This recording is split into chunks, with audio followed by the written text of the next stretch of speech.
Dobrý den, dámy a pánové, vítám vás u dalšího videa češtiny z obrázky. Dnes se spolu ještě jednou podíváme na profese, ale tentokrát budeme mluvit o tom, jaká je forma slova, když je ten člověk žena, a jaká je forma slova, když je ten člověk muž. Zdraví vás Jana z ilearnczech.com a určitě se běžte podívat na moje stránky www.ilearnczech.com, protože tam můžete najít spoustu interaktivních cvičení. Myslím, že udělám taky nějaké cvičení přesně na tenhle problém, to znamená mužské a ženské formy slov u profesí. Začneme tím, co je nejfrekventovanější, ale určitě vydržte až do konce, protože na konci budu mluvit o tom, jaká je forma slova, například u slova jako voják anebo baletka. Tak jak vlastně říkáme ženám nebo mužům, kteří tu profesi dělají. Tak úplně nejčastější koncovka je ka nebo přípona. No prostě, jestli je to muž, bude to prodavač, jestli je to žena, bude to prodavačka. Takže prodavač, prodavačka. Další, řidič, řidička. Hasič, hasička. No, žen, hasiček není tak mnoho jako mužů. Ani nevím, jestli ženy mohou být hasičky. Myslím, že jsem o tom četla nějakou diskuzi, ale věřím, že ano. Listonoš, listonoška. Pilot, pilotka, i když žen pilotek také není velmi mnoho. Astronaut, astronautka.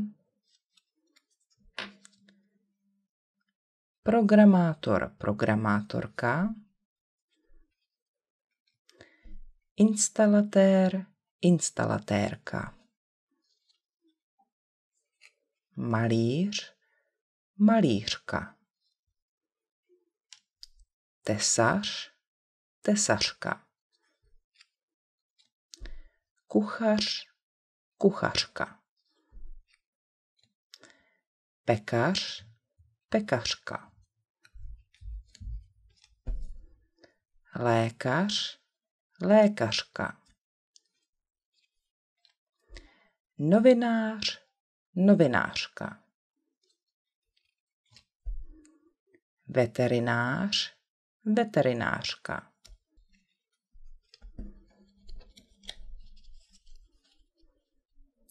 Kovář, kovářka. Elektrikář, elektrikářka. A sekretář, sekretářka. A tady je ale taková poznámka. Myslím, že slovo sekretář se často používá pro trochu jinou pozici než slovo sekretářka. Když se řekne sekretářka, lidé normálně myslí asistentku. Takže je možné říkat asistent a asistentka. Sekretář má také význam jako tajemník, jako člověk, který je šéfem něčeho nebo něco kontroluje, například tajemník OSN, sekretář možná, takže sekretářka nebo asistentka. A teď už se podíváme na slova, u kterých jsou ty změny větší. Tak máme tady automechanika. Automechanik je muž a ženy tak často tuhle práci nedělají, ale jestli ano, tak tady na konci nebude jenom K, ale bude ička. automechanička. Automechanička. A mám ještě jeden příklad, kde je taky č, herec, ale žena je herečka. Herečka.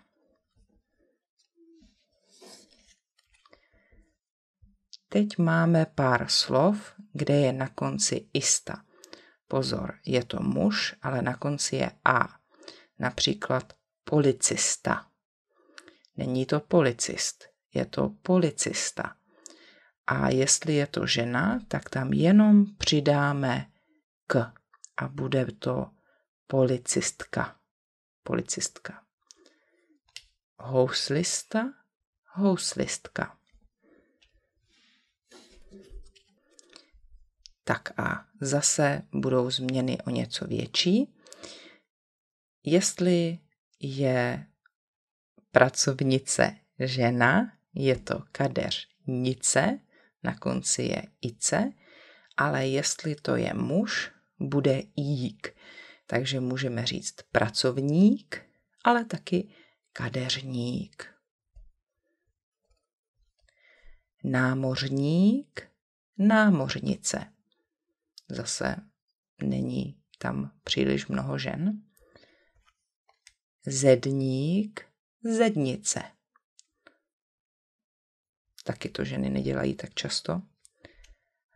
Soustružník, soustružnice. Ani tohle. Řezník, řeznice. Číšník, číšnice. Ale vy už asi víte, že taky můžeme říkat servírka. A tam neexistuje mužský ekvivalent toho slova. Neříkáme servír. Takže číšník a číšnice nebo servírka. To slovo vrchní ve svém minulém videu jsem řekla, že to je jako číšník šéf, jako hlavní číšník, nebo byl v minulosti. A jestli chceme mluvit o ženě nebo o muži, tak rozdíl bude v tom, že řekneme pan vrchní, jestli to je muž, a paní vrchní, jestli to je žena. A to slovo vrchní se potom skloňuje jako přídavné jméno, jako adjektivum. Takže vrchní bez vrchního, jestli to je muž, ale vrchní bez vrchní, jestli to je žena. A stejně tak je to u slova výpravčí. To je vlastně taky jako přídavné jméno, jako adjektivum. Takže pan výpravčí a nebo paní výpravčí, jestli to je žena. Stejně tak je to u slova průvodčí. Pan průvodčí, paní průvodčí. To je ten, kdo vám kontroluje lístky ve vlaku. A nebo například účetní, ten, kdo se stará o finance v podniku, nebo vám může dělat daňové přiznání, tak to bude zase pan účetní nebo paní účetní. Také slovo hajný je vlastně gramaticky jako přídavné jméno.